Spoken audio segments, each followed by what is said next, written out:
بسم اللہ الرحمن الرحیم۔ التانیث بالتاء شرطہ العلمیۃ۔ تانیث بالتاء اس کی شرط علمیت ہے۔ والمعنوی کذالک، اور تانیث معنوی بھی اسی طرح ہے۔ وشرط تحتم تاثیرہ الزیادۃ علی الثلاثۃ او تحرک الاوسط او العجمۃ۔ تانیث معنوی کی تاثیر کی وجوبی شرط زائد علی الثلاث یا تحرک الاوسط یا عجمہ ہے۔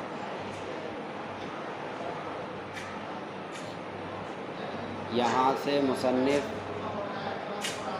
اسباب تسعہ میں سے تیسرا سبب تانیث کو بیان کر رہے ہیں۔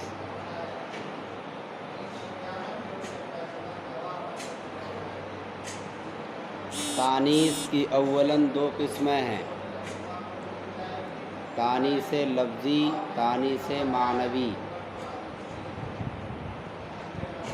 تانیث لفظی کی پھر دو قسمیں ہیں، تانیث بالتاء، تانیث بالالف۔ تانیث بالالف کی پھر دو قسمیں ہیں، الف مقصورہ اور الف ممدودہ۔ یہ تانیث کی کل قسمیں ہیں، تانیث بالتاء، تانیث بالالف، الف مقصورہ، الف ممدودہ، اور تانیث معنوی۔ اعتراض یہ ہوتا ہے کہ مصنف نے بالتاء کی قید لگائی ہے، حالانکہ تانیث کی تمام قسمیں غیر منصرف کا سبب بنتی ہیں، چاہے وہ تانیث معنوی ہو، تانیث لفظی ہو، تانیث بالف مقصورہ یا الف ممدودہ ہو، سب غیر منصرف کا سبب بنتی ہیں۔ پھر بالتاء کی قید کیوں لگائی؟ اس کا جواب یہ ہے کہ تانیث کی باقی قسموں کے لیے کوئی وجوبی شرط نہیں ہے، یعنی علمیت وجوبی شرط نہیں ہے۔ جیسے تانیث معنوی کے لیے علمیت کا ہونا وجوبی شرط نہیں ہے، لیکن تانیث بالتاء کے لیے وجوبی شرط ہے، اسی لیے مصنف نے بالتاء کی قید لگائی کہ تانیث بالتاء کے علاوہ باقی قسموں کے لیے علمیت وجوبی شرط نہیں ہے، اور اس کے لیے وجوبی شرط ہے، اسی لیے مصنف نے تانیث کو بالتاء کے ساتھ مقید کر دیا۔ پھر معترض کہتا ہے کہ آپ نے علمیت کی شرط کیوں لگائی؟ اس کا جواب یہ ہے کہ تانیث بالتاء سبب ضعیف ہے، کیونکہ معمولی تقاضے کی وجہ سے تا سے ہا ہو جاتی ہے۔ سمجھ میں آئی بات؟ جیسا طلحۃ تا ہے، اب وقف کریں گے تو طلحہ، وہی تا ہا ہو گئی، تو کیونکہ معمولی تقاضے کی وجہ سے یہ تا سے بدل کر ہا ہو جاتی ہے، اسی لیے علمیت کی شرط لگا دی، کیونکہ اعلام بقدر امکان تغیرات سے محفوظ ہوتے ہیں۔ یہ امپورٹنٹ بات ہے، اعلام بقدر امکان تغیرات سے محفوظ ہوتے ہیں، یعنی علم کے اندر کوئی تغیر نہیں ہوتا، علم جیسا ہوتا ہے اس کو ویسا ہی بولنا پڑتا ہے، چاہے زبان دوسری ہی کیوں نہ ہو جائے۔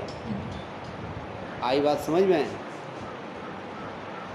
زبان بدل جائے تب بھی علم علم ہی رہے گا۔ مثلا کسی کا نام اسجد ہے، اگر انگریزی میں بولے گا تب بھی اسجد ہی بولنا پڑے گا، علم میں کوئی تغیر نہیں ہوتا۔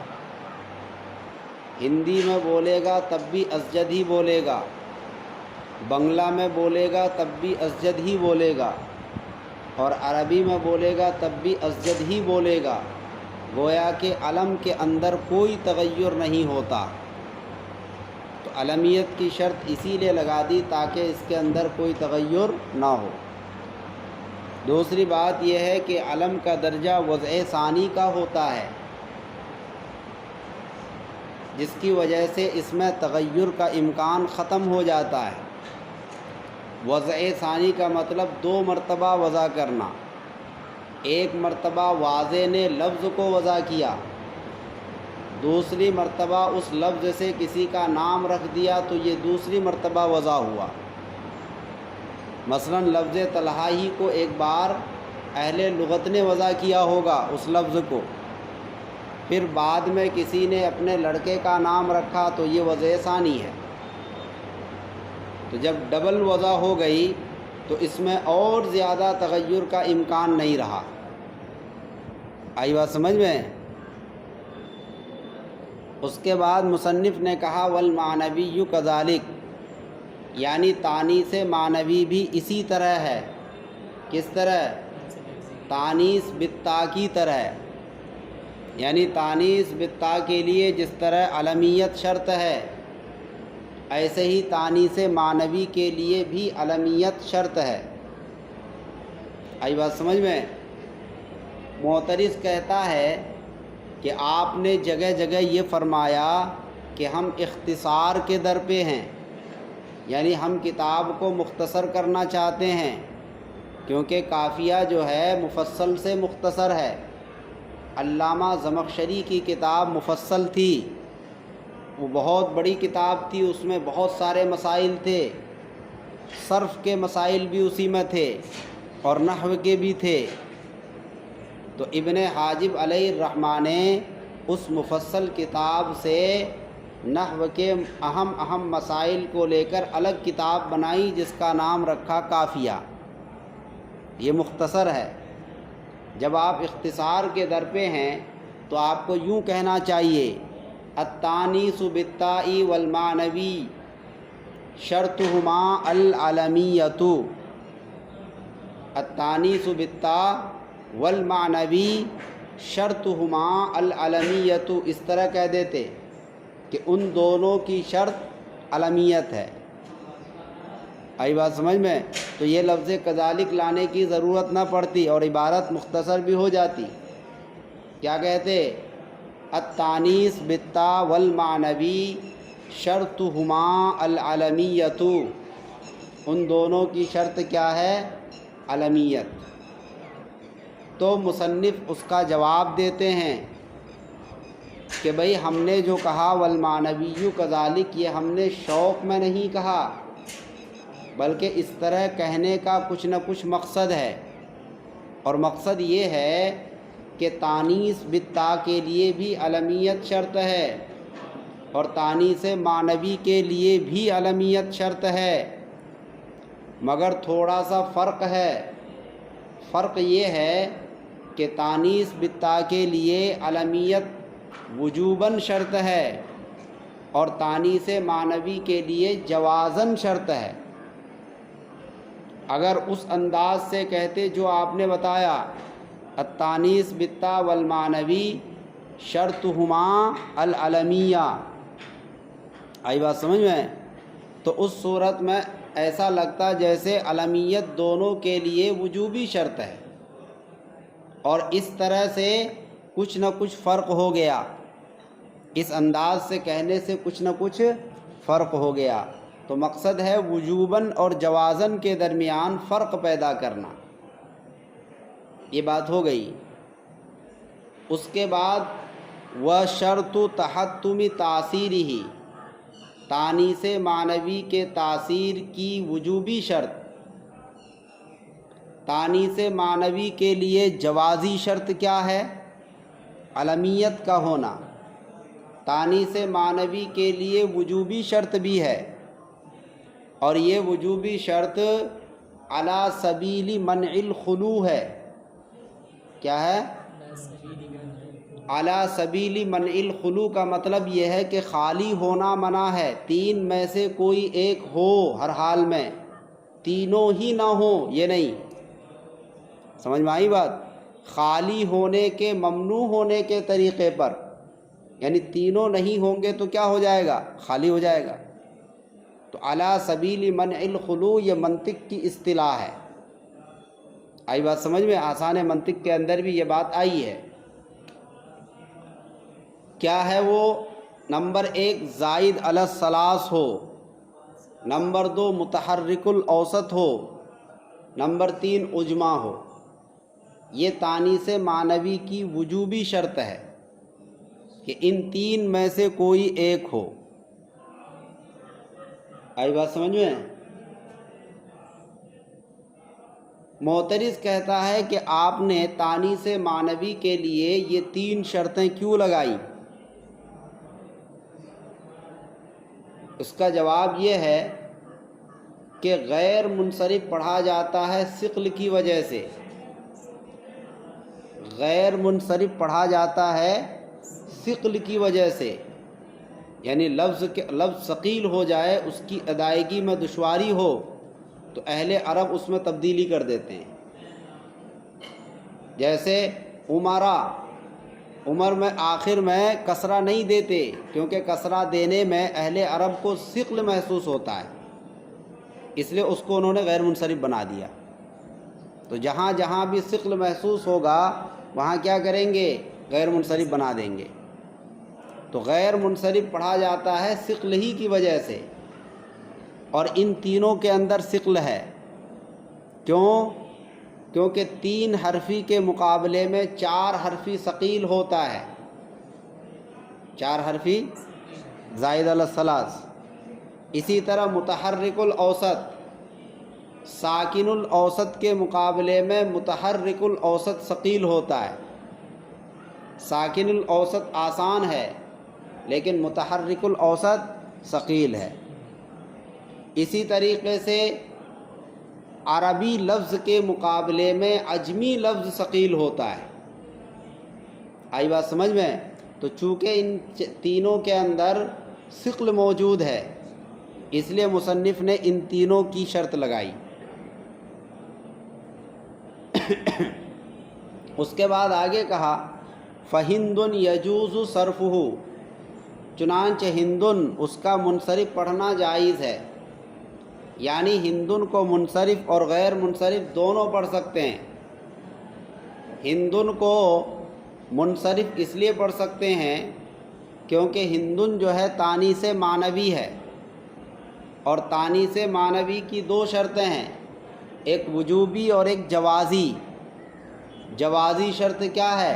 علم ہونا، اور وجوبی شرط کیا ہے؟ ان 3 میں سے علی سبیل منع الخلو کسی کا ہونا۔ آئی بات سمجھ میں؟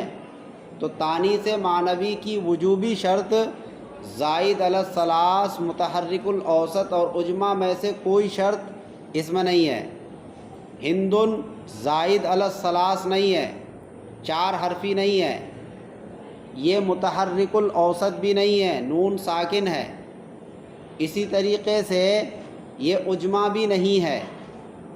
جب 3 شرطوں میں سے کوئی شرط نہیں پائی گئی تو اس کو منصرف پڑھنا کیا ہو گیا؟ جائز ہو گیا، کیونکہ شرط نہیں پائی گئی۔ اذا فات الشرط فات المشروط۔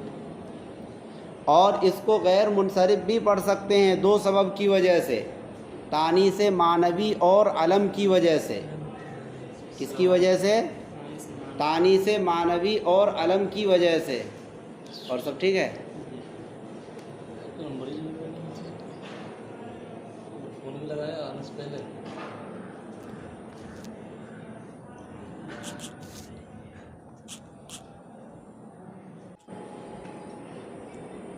تو میں کہہ رہا تھا کہ ہندن منصرف اور غیر منصرف دونوں ہے،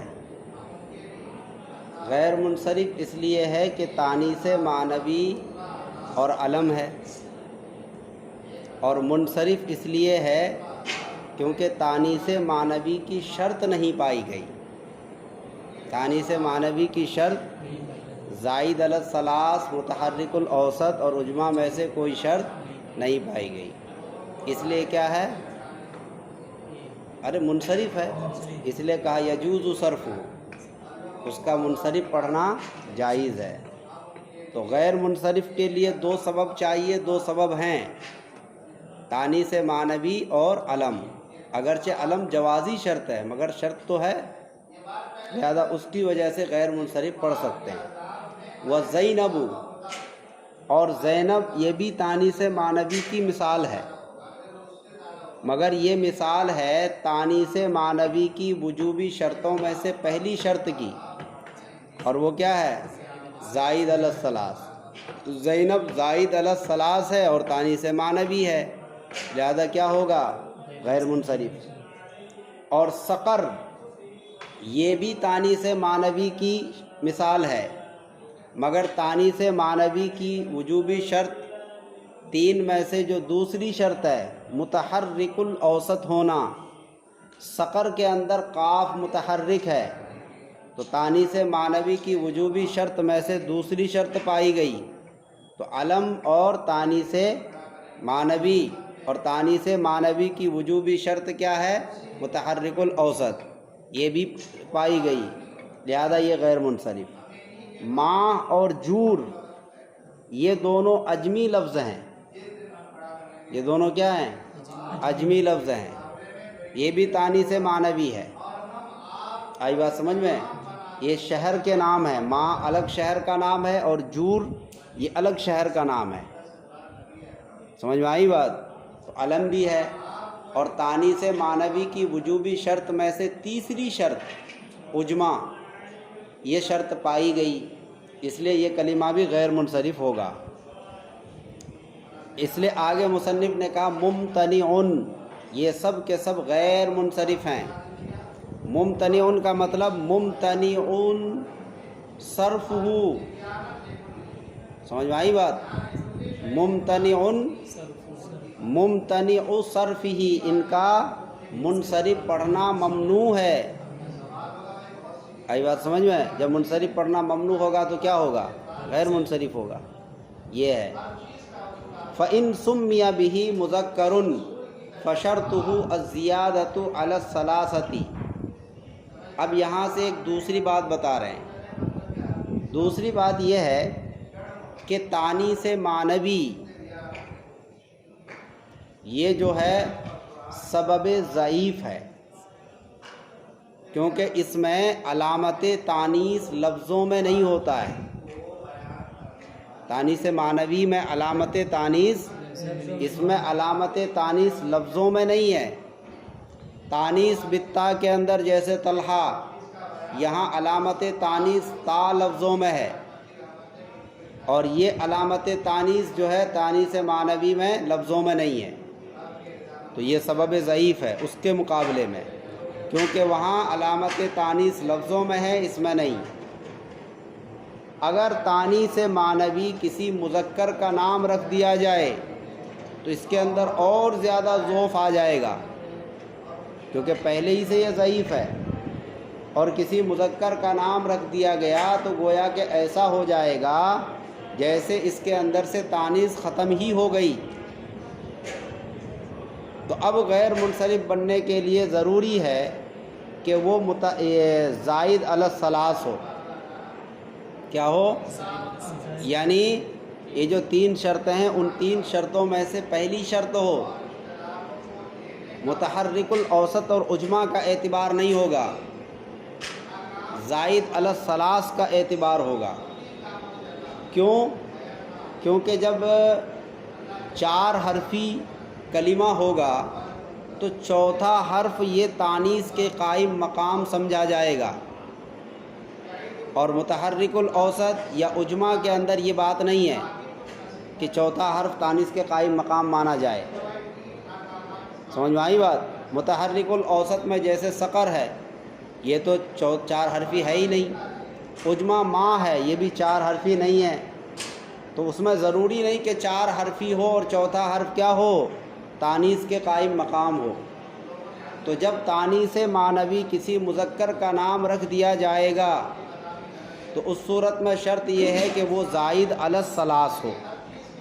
کیا ہو؟ زائد علی الثلاث، یعنی وہ 4 حرفی ہو کم سے کم، تاکہ چوتھے حرف کو تانیث کے قائم مقام مانا جائے۔ جیسے اس کی مثال دی ہے اقرب، بچھو کا نام ہے، مذکر کا نام ہے، تو یہاں پر چوتھا حرف جو با ہے یہ تانیث کے قائم مقام ہے۔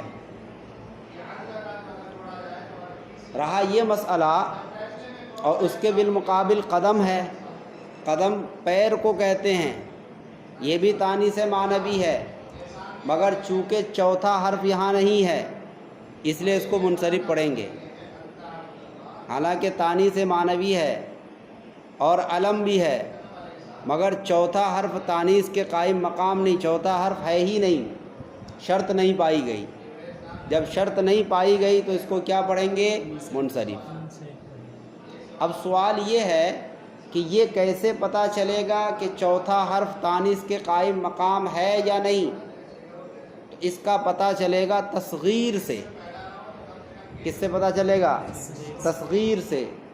جب آپ اس کی تصغیر نکالیں اور تصغیر میں تا آ جائے تو اس کا مطلب یہ ہے کہ کوئی حرف تانیث کے قائم مقام نہیں ہے، اور اگر تصغیر کے اندر تا نہیں آتی ہے تو اس کا مطلب یہ کہ چوتھا حرف تانیث کے قائم مقام ہے، کیونکہ تصغیر سے اصل کا پتہ چلتا ہے۔ تصغیر سے، کیونکہ جب تصغیر آپ نکالیں گے تو جو حرف محذوف ہوگا وہ بھی ظاہر ہو جائے گا۔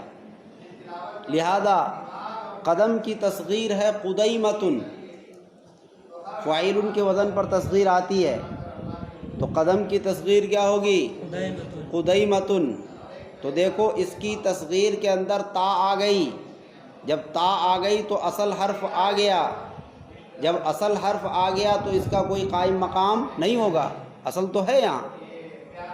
اور اقرب کی تصغیر ہے اقیرب، اقرب کی تصغیر ہے اقیرب، اس کی تصغیر کے اندر تا نہیں آ رہی ہے، جب تا نہیں آئی تو سمجھا جائے گا کہ تا کا قائم مقام کوئی یہاں ہے، تا کا قائم مقام چوتھا حرف یہاں ہے، کیونکہ تا نہیں آئی، اگر تا آ جاتی تو کوئی قائم مقام نہیں ہوتا۔ قائم مقام تو جبھی ہوگا جب اصل نہ ہو، جب یہاں پر تا آ گئی قدیمہ میں تو اصل تو آ ہی گئی، جب اصل آ گئی تو اب قائم مقام کی کوئی ضرورت نہیں رہی۔ اور اقرب کے اندر اس کی تصغیر اقیرب ہے، تو یہاں پر با کو سمجھا جائے گا یہ تانیث کے قائم مقام ہے، کیونکہ اصل میں تا نہیں آئی، تو اب اس کو تانیث کے قائم مقام مانا جائے گا۔ بھئی جب اصل غائب ہوتا ہے تب اس کا قائم مقام ہوتا ہے، سمجھ میں آئی بات؟ جب اصل ذمہ دار کہیں نہ ہو تو اس کا نائب ہوتا ہے، اور جب اصل خود ہو تو نائب ہوگا نہیں ہوگا۔ تو قدیمہ میں جب اصل خود ہے تو اس کا نائب نہیں ہوگا، اور اقرب کے اندر اصل نہیں ہے تو اس کا نائب ہوگا۔ اس سے پتہ چلے گا کہ چوتھا حرف تانیث کے قائم مقام ہے یا نہیں ہے۔ یہ ہو گئی بات، بس ترجمہ کرو۔